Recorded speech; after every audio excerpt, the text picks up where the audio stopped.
had a teacher who used to call Dvorak the master of nostalgia.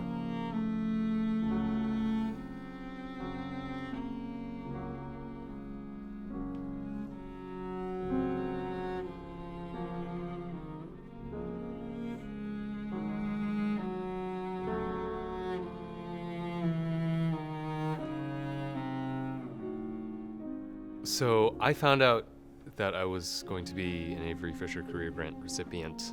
I think I asked her if she was joking, laughed, said 2 words stuttered one after the other. I called my mom right afterwards, so that's what I remember of it.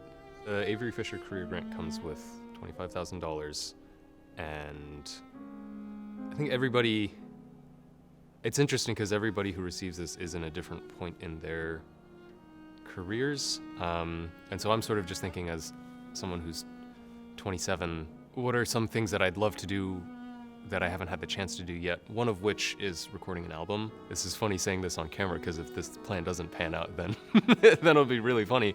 I'd love to have a portrait of myself in my 20s. I'd love to look back on that in 30, 40 years and think, that was a really stupid idea. or that was a really interesting idea. I see where this young person thought that they were looking for a certain thing or trying to communicate something. So this cello, which I'm very fortunate to be the protector of, I guess. This is made by Pietro Guarneri of Venice, which is, for cellists, it's a very rare maker. I've heard numbers of pretty much anywhere between, he made 6 and 10 cellos from Venice in the early 1700s, mid 1700s. This is from 1728 to 1730. Peter Guarneri of Venice was the older brother of the famed Guarneri del Gesù, who made many of the world's most wonderful violins. This cello was loaned to me to play by Canamex, a company up in Drummondville in Quebec.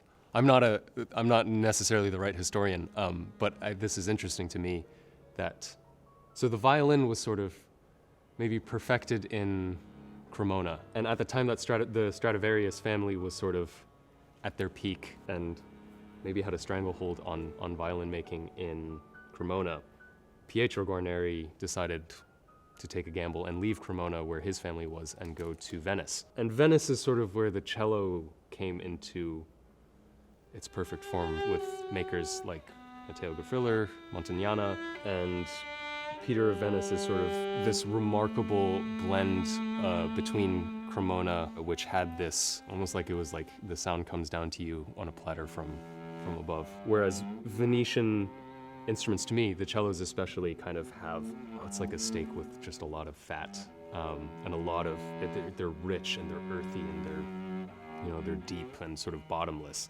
And so Peter Guarneri of Venice was sort of able to mix those styles, and this cello kind of has a little bit of both of that. So while I was at Princeton, I was not officially a music major. I was trying to practice as much as I could. I felt like before I went off to college, I had been fed so many amazing ideas already by so many teachers. Paul Katz, Ronald Leonard, Ron Lowry, Kristen Peltz, just to name. I don't want to miss out on any of the people who've had an impact on me. And by the time I got to college and kind of didn't really have a teacher for most of that time, I didn't mind it as much as I thought I would. There's something about being a musician, taking lessons week to week, that is a lot of information to digest. And weirdly for me, in those couple of years, I could take 6 months to figure out what Paul Katz was trying to get me to understand about resonance, or kind of, sinking into the string a certain way, and just how to sit in a chair, that if you get weekly feedback, that's helpful in one way, but also having just the time to kind of aimlessly explore, I think, is just as important. It also meant that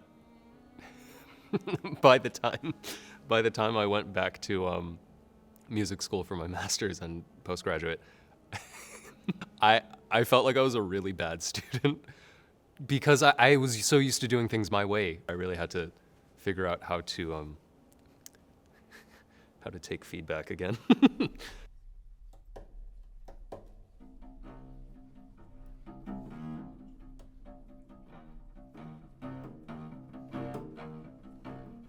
So the first piece that I played at the ceremony is Tibetan Dance by Bright Sheng. He's a Chinese-American composer. And Tibetan Dance is the last of 7 in a set of 7 pieces called 7 Tunes Heard from China.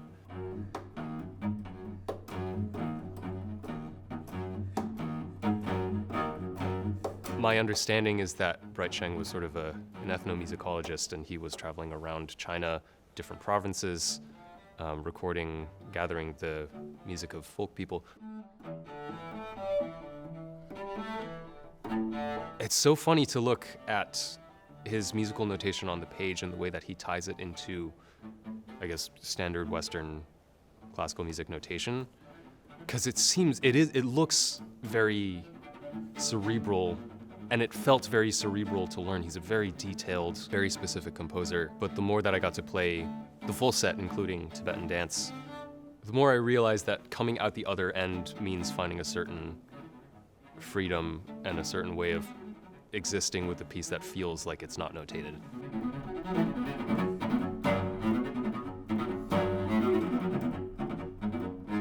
I've never met Bright Sheng, but the first recording, I think, of this piece was done by Yo-Yo Ma. Yo-Yo Ma, to many young Chinese-American male cellists, is quite the role model, and for a lot of reasons. But as a kid, I remember hearing this and just thinking, it's so cool to hear music by a Chinese composer.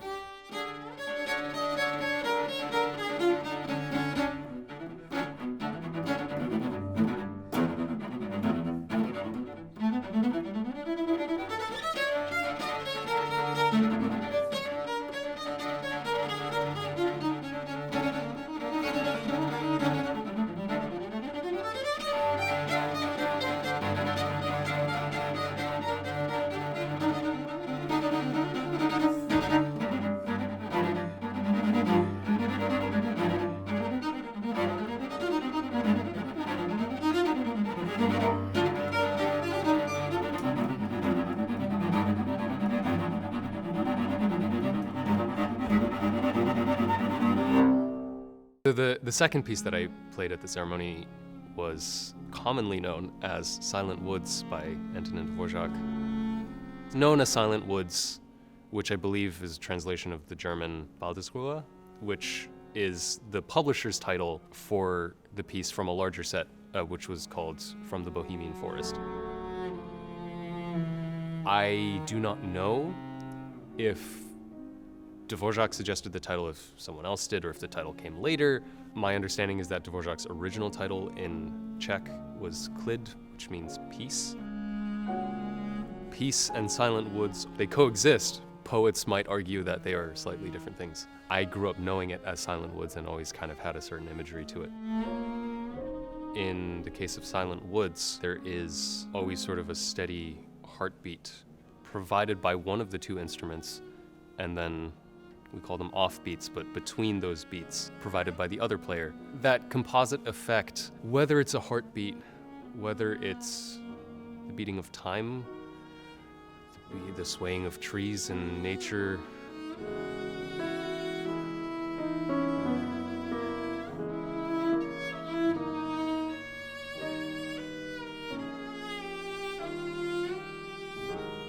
a lot of the markings are quite quiet. I think the very opening is pianissimo, which is odd for a starting dynamic. And so I think just the world that Dvorak was trying to create was a very comfortable, in an unusually deep and kind of homey way.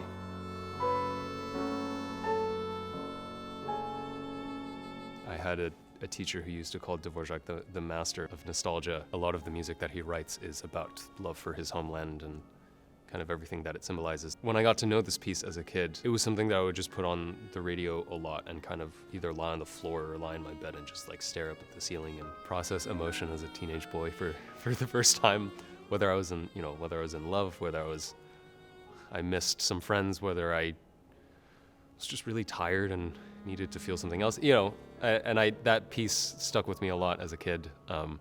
For a lot of the same reasons now, I still love it. And I think fitting that for an event like this, I got to play two pieces that are from my childhood.